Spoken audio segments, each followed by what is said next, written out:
Do you guys know what's so fun about the new year? It's that you get to set new resolutions and you have a clean slate that really is motivating you to make new goals and establish a strong plan for your brand, for your marketing, and for your personal life.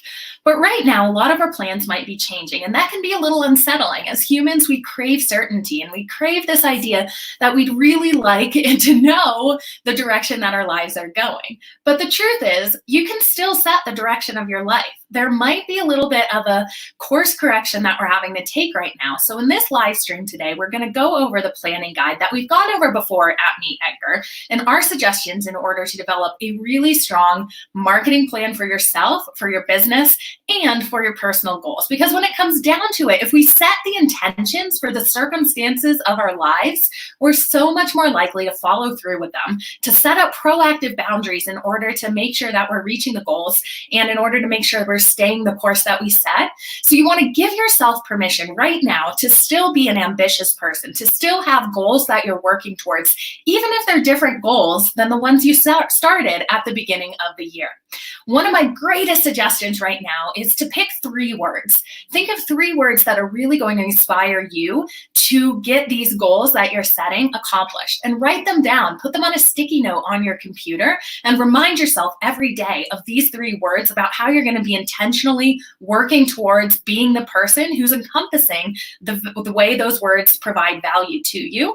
And really, again, make sure that we're not losing sight of the bigger picture here, and that is that your business can still thrive and still can survive. We just might have to pivot our mission and our goals a little bit. So I'm going to go ahead and share the worksheet that's in this live session right now. So if you want to download it, there is a download link available there, and I'll go ahead and share my screen and we can go over this. And if you haven't reestablished your goals, or if you haven't gone ahead and done an exercise like this in a while, it can, like I said, be a really cool way to motivate yourself in this time of uncertainty. So at the beginning of 2020, you might have done this with us, that you set a plan. But now I want you to come back and redo this, especially for your marketing, business, and your social media. First and foremost, write down your mission statement. This can include personal things, but most importantly, that mission statement for your business. Why did you start it? Have that origin story in mind. The reason it's really important to stay clear on why you started this right now is because it's going to be the people who consistently push through who are able to survive and thrive. So remember that origin story, and don't be afraid to share that with not only your team, but with your followers on social media. They love to know the values behind a company. It's the way that we purchase things a lot these days. Think about things like, Patagonia. They are a company who believes in sustainability and they believe in saving the rainforest. And you feel really good about purchasing a coat from them, perhaps, because you know these values that their company stands for.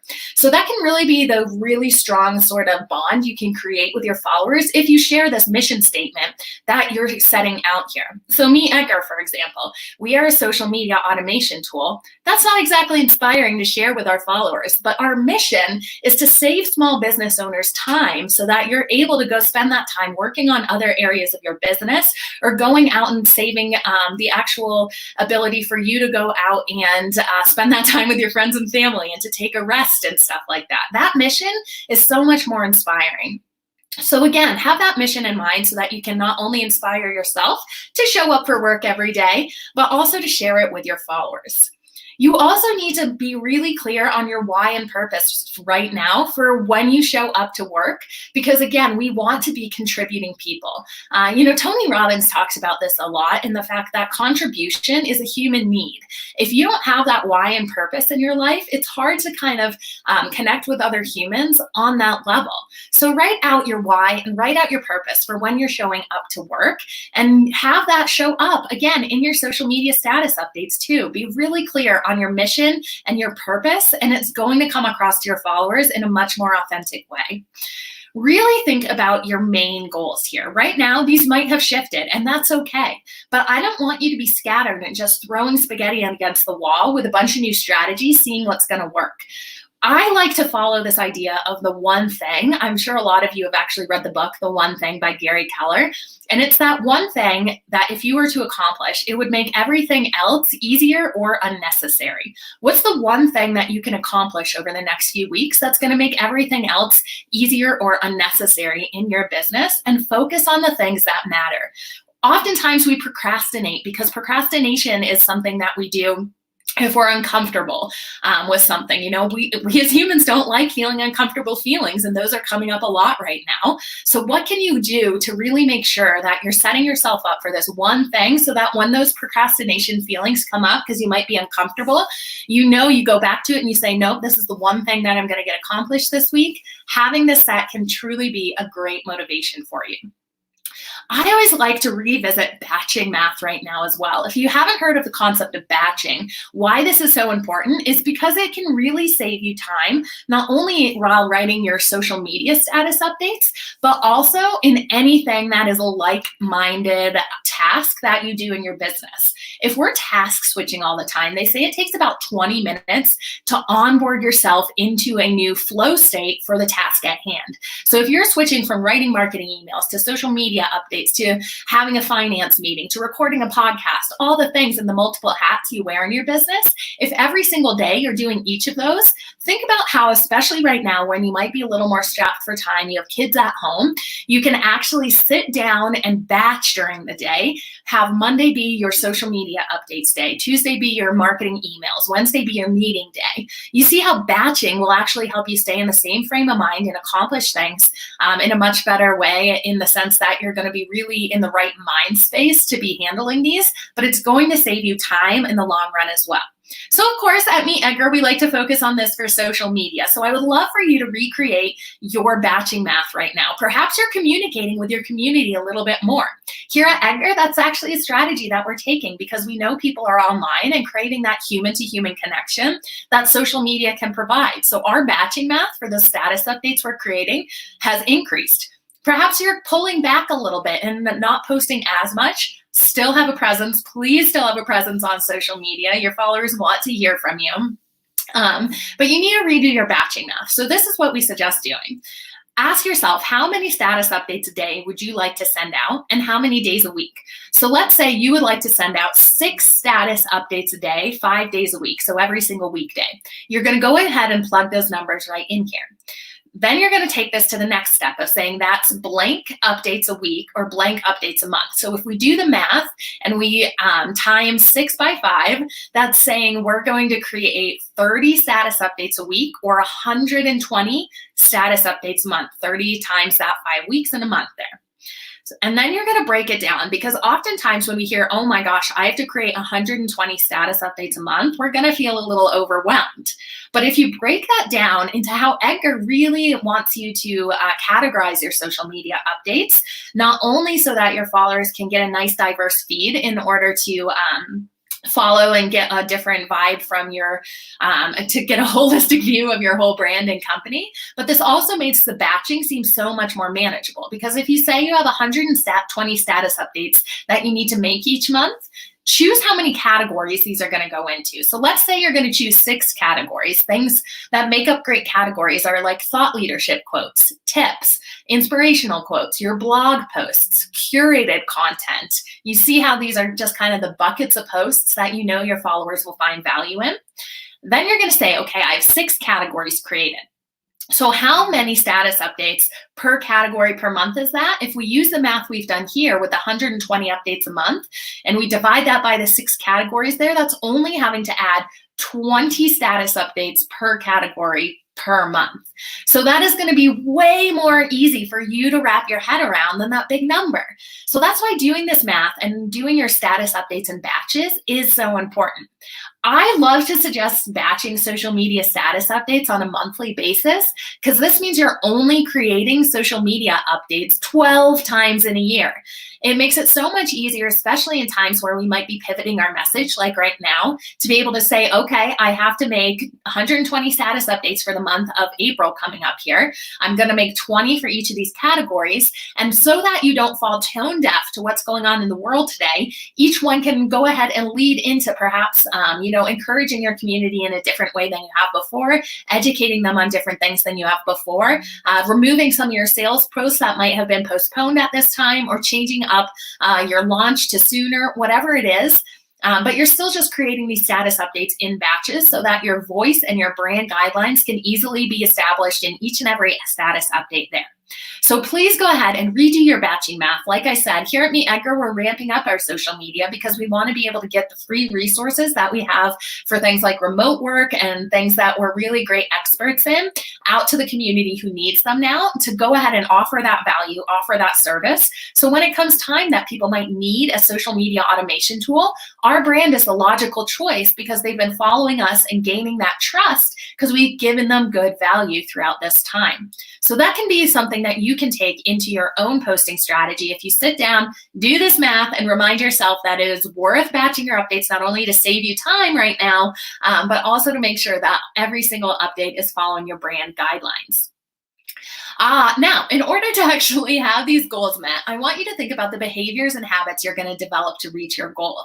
Oftentimes, we set these sort of New Year's resolutions, but we forget what actually helps us accomplish these resolutions, our habits. So what can you do to make sure that the resolutions you're setting or the goals you're setting or the mission or purpose that you have habits to back them up? Because if we just say we're going to do something without actually thinking about the actions we're going to take, it's oftentimes that we're going to lose steam and we're not going to follow through. So what actions are you going to take? You know, a lot of us are working from home right now. So can you set up a routine and a schedule to remind yourself you get up in the morning, perhaps you do a workout video so you have that established, you feel great at the start of your day. That can be a habit so that you're feeling great and you're feeling ready to conquer the world when you jump into work. Next is going to be to start batching your workload, not only your social media status updates, but everything else. So can you say, I'm going to take up the habit of batching, not only to improve my work, but also to improve the quality of my life because I'll be saving time and being more efficient. The third behavior that you set is to be someone who does a wrap up at the end of the day to make sure that your day is started and ended with these bookends, to set yourself a schedule and not feel like if you're working from home, your work just continues into your evening with your family and friends and stuff. So that could be, you know, sitting down with your journal, writing the things that you're proud of that you accomplished, writing the things that you need to do the next day, getting it out of your head, seeing it on the paper there, and then closing that notebook. And the minute you close that notebook, you're done with work. These habits and these systems are so important to establish now, to have that certainty into our lives and to make sure the habits are leading towards the resolutions that we need. What are some limiting beliefs that might be holding you back, not only in 2019, but right now? Do you have some beliefs about what your business can do that aren't serving you? It is so much about mindset when it comes to establishing a really strong idea of getting your goals accomplished. So if any sort of limiting belief is entering your head, make sure you're writing those down and recognizing them as limiting beliefs. If you're someone who's shy on camera and you're like, I could never hop on video to get the engagement of my followers with the video feed, perhaps that's something that's a limiting belief and you've never tried just talking to the camera as if you're talking to your best friend or as if you're talking to your mom. So what is holding you back that you think you can't do? Because if you get clear on these things, you can establish habits in order to make sure that these aren't what's holding you back from accomplishing your goals. Because truly, when you set your mind to it, you all know that you can do hard things and you can break through anything that's holding you back. What are some boundaries you need to set right now? Boundaries are going to not only be really important on saying, you know, hey, family, when I'm in my office, please don't come bother me. This is what I'm doing. Explain the why behind why it's important. You know, bring your kids into the discussion and tell them what you're working on. Get curious with them and share that. Make sure that you're setting boundaries also within your work environment. Again, letting people know, over communicating your work hours, letting people know your start day, your end, the start to your time to your day, the end time to your day, when you're available for meetings. Make sure you're blocking off your calendar on your GCal right now with any time blocks, just to make sure that people aren't booking meetings with you in a space that you might be batching and saving time for thinking and brainstorming, stuff like that. What boundaries do you not only need to set up with other people, but with yourself? If you're saying yes too much, oftentimes it can lead to you overcommitting and not really focusing on the things that matter and being a little scattered. So perhaps right now you can take the time and you can take on the mindset that you can do less better. And that's okay. Give yourself that flexibility and that leeway to do less better. Oftentimes that is going to show you what's always in that sort of 80-20 rule, that 20% of the 20% of the activities you're doing are producing 80% of the revenue. So locate that 20% and make sure that you're setting boundaries so that you're not going off and just doing busy work, but you're doing the work that matters. Really ask yourself, how do you want your audience to feel this year? Often we write our status updates in order to say, okay, this is what I want to be accomplished with this. The call to action is to have people buy our program or lead to a consultant call with me. But we forget about that emotional side, that we're actually talking to other people.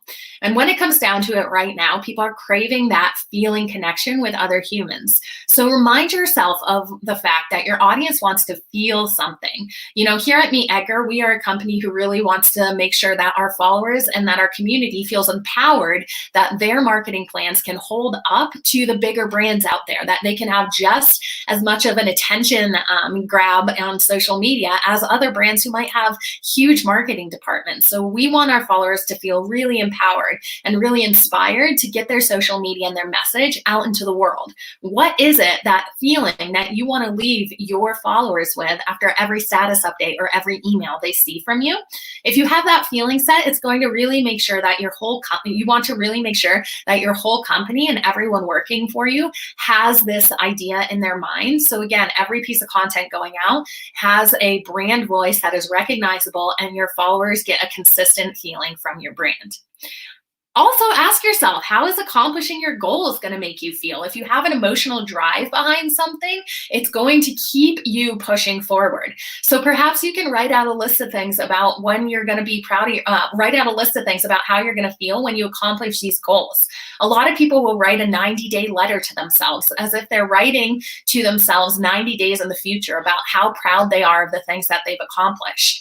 This 90-day letter is kind of a woohoo manifesting thing that people do try, but it does really work. And the reason it works is backed by science.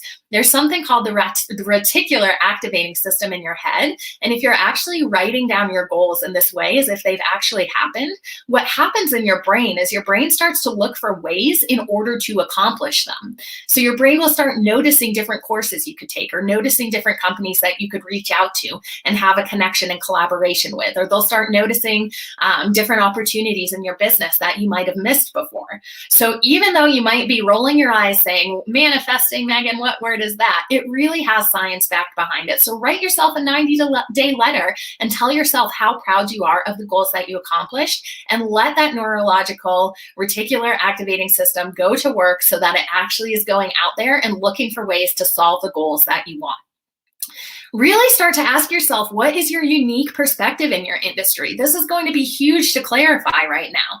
Why? Because that is the thing that's going to differentiate you from any other brand. Again, a little cheesiness coming your way, and the fact that you are the only you out there. So if you feel like there's a lot of other brands or new companies popping up within your industry space, don't be afraid of that. Play the long game, and the fact that if you're branding yourself right and you're putting yourself out there, people who want to hear your message in your tone are going to be attracted to you over other people. So make sure you're really clear on what your unique perspective is. An example, at Team Edgar, our unique perspective is something that we really pride ourselves with making sure you guys know how to promote evergreen content on social media. A lot of other schedulers out there do things that we do. However, they do not do it in an evergreen category fashion. And we believe this is going to lead to not only stronger human bonds with your followers, but it's going to build your know, like, and trust. And within that, it's going to build your expertise so much more. Because if you're known for something in your industry, if you're known for that one unique perspective, that is what's going to attract the clients who are going to be your raving fans and shout from the rooftops that your system works. Think about your positive motivator right now as well. Again, we are really motivated by things when we get clarity on them. So what is it that is going to back your purpose and back your why for every single goal that you wrote down at the beginning of this session here? The reason this positive motivator works so well is because when things get tough and you feel like maybe not showing up on social media, you can fall back on that positive motivator of saying, you know what, it's going to lead to sales, which is going to lead to me being able to employ more people and create more jobs in this world right now, which is what the economy needs. So you see how you can take it a couple of steps further and how that can actually be a great roadmap and a great motivator for you. Oftentimes, on the flip side, write down what your negative monthly motivator is. If you don't get these status updates written, what's going to happen? Take that ripple effect down the road and amplify the positive and the negative so that your brain, again, is really primed for the fact that when you're accomplishing these goals, there's a true purpose behind it. We are purpose-driven humans. We really want to make sure that we're contributing and making a difference in the world, and being clear about how you're making a difference is truly the way to keep going and get excited about your work right now. One of the things that I always like to think of is overwhelm. I know I am someone who gets overwhelmed so easily. I get really anxious about things, and oftentimes that overwhelm and anxiety can lead to inaction. So when you are writing down your plan here, remind yourself that it's all about this concept of just-in-time learning and just-in-time action. And that's the fact that you don't have to overwhelm yourself and think you have to learn everything about a project to start. You just have to know the next step. What is the smallest, simplest next step that you can take to reach your goal? Take it down to the minuscule. Maybe the smallest next step is opening up your Facebook account. That could be the smallest step in order for you to then start to post, opening up your Team Edgar account and starting to write in there. So you see how if you take it down to just that next step that you cannot fail at, and then take it from there, start learning the step after that. Don't feel like you have to have the whole thing figured out. Take it step by step. The smallest thing you can do without failing right now is the action you need to take. Because if you're just thinking about it and not taking action on it, of course it's not going to come into the world. Of course it's not going to produce really great engagement on your social media accounts. So remind yourself, it's just taking the next step. It's not having to have the whole entire plan established, and it's not you having to be an expert at everything. I also would love to really have you guys start to do a lot of collaborations right now. Collaborations are the way that you're going to really help grow your audience, which during this time is something I suggest doubling down on. If people don't have the bandwidth to purchase your product or service right now, it's oftentimes if you grow your audience, it'll be, again, you will be the logical choice when it comes time for them to need that product or service. They'll remember your brand. So growing your audience organically, of course, is really great, but doing it really consciously with other brands and influencers and collaborating them can lead not only to great growth right now, but it can lead to really sustained relationships with these brands in the future. You can do things like offer bundles. If you're a software company, how could you bundle your software and someone else's? And you could both offer a discount if people purchase it at the same time. Can you reach out to influencers who want to maybe do a joint webinar with you? Think about the top people that you want to go into this collaborative space with, and think about if their ideal audience matches the needs of your product or service, and present it in a way of how you can help their audience. So when you're reaching out to influencers and other brands, make sure you've done your research on who their audience persona is, and make sure you tell them why your content and what value you will bring to their audiences, because we're so protective of our audiences. A lot of influencers and brands should be protective of their audiences at least. So they're going to want to work with people who can offer them true value and who they know align with what their followers' goals are and what their products' goals are. So really think about the brands that will lead to this collaboration this year, and start reaching out and building relationships. You can just start networking without asking to do a collaboration as well. Go ahead and link up with someone on LinkedIn and talk to them about something. Go ahead and join a Twitter chat that a company has been running.